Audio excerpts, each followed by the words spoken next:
analyst at Channel Africa SABC, Isaac Como, has waded into the conversation on the military coup in Niger and the potential military intervention being threatened by the ECOWAS bloc.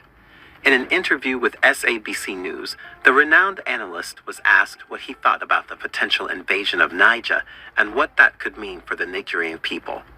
Isaac Como opined that ECOWAS does not really intend to send a military force to Niger, and the Nigerian people themselves are against any form of invasion to depose the current junta.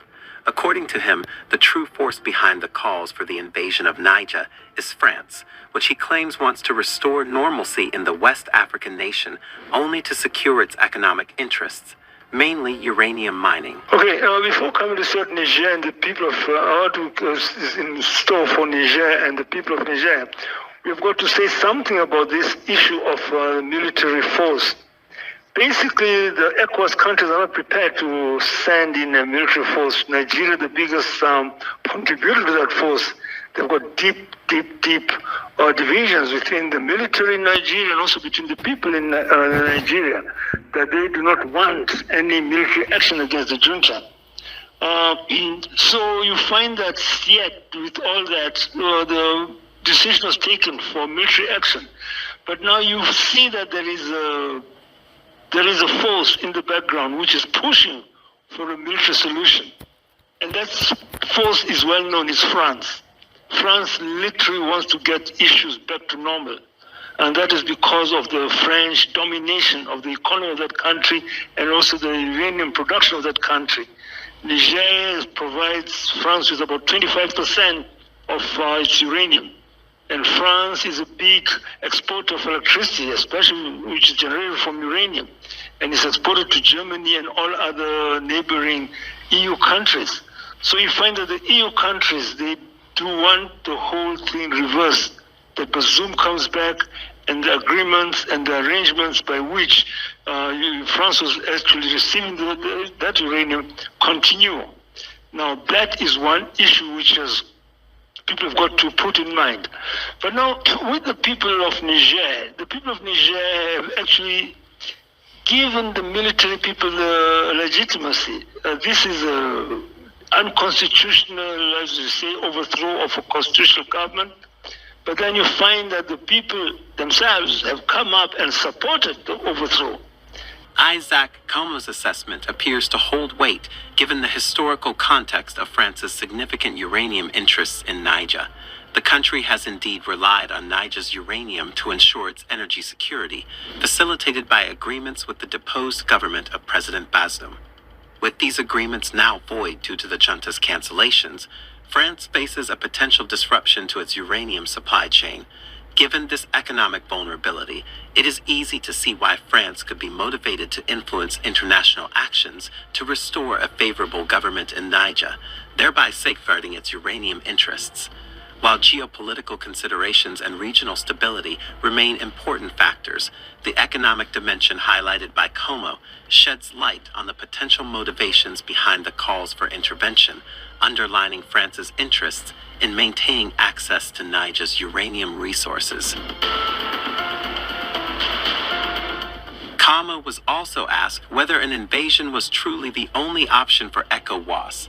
He stressed that ECOWAS has many other options, including dialogue, but added that the bloc is being pressured to invade by France due to its interest to simply secure the huge profits and benefits it reaps from mining uranium in Niger. ECOWAS, they've got other options. They've got options of sanctions. Nigeria is cut off power supply to Niger, and Niger gets 70% of its power from Nigeria. They've actually sort of closed the borders. Niger is a landlocked country. So basically they do have other options. And also another very important thing is dialogue. I mean, people have got to come and engage with the military junta. And with the junta, they've got to specify what they really want, and they put a time frame to it and a roadmap.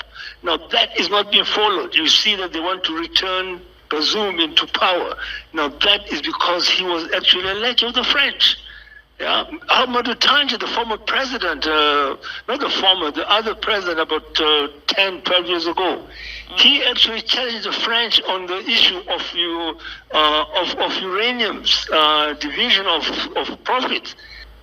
People are surprised when they hear that Niger used to get 30 cents, 30 American cents per kilogram from profits from the sale of uranium, whereas the French state company Avira used to get 150 US dollars and giving 30 cents to Niger. Now the Nigerians are not won't stand that nonsense anymore. So that's what is happening now. The renowned analyst concluded the interview by branding the Western response to the coup in Niger as hypocrisy. He reminded viewers of the 2014 ousting of democratically elected Ukraine President Viktor Yanukovych. Yanukovych famously accused the West and the United States of offering financial aid to the group that deposed him after mass protests. According to Yanukovych, America and other Western countries supported the efforts of demonstrators who eventually removed him from power, simply because he refused to sign the European Union-Ukraine Association Agreement. Isaac Calmo highlighted that the West was comfortable with orchestrating the ousting of Viktor Yanukovych and calling it a popular uprising, but keeps refusing to even consider the possibility of the Niger coup being a popular uprising too, evidence of double standards. I do not look at voices coming from Niger. I look at voices coming out from Europe and from the West. They are hypocrites. There was a democratically installed president in Ukraine, and he was removed. Yeah, but through mass action, which the vice president of America joined, and the Americans actually financed. Yeah, that was it was going against a sort of so-called democracy, and that was celebrated. They say that was a popular uprising. Why can't they take this as a popular uprising? Huh? People, it's hypocrisy all the way. Do you agree with analyst Isaac Calmo's opinions about France being behind the ECOWAS invasion threat due to economic interests and the double standards of the West concerning the Niger coup?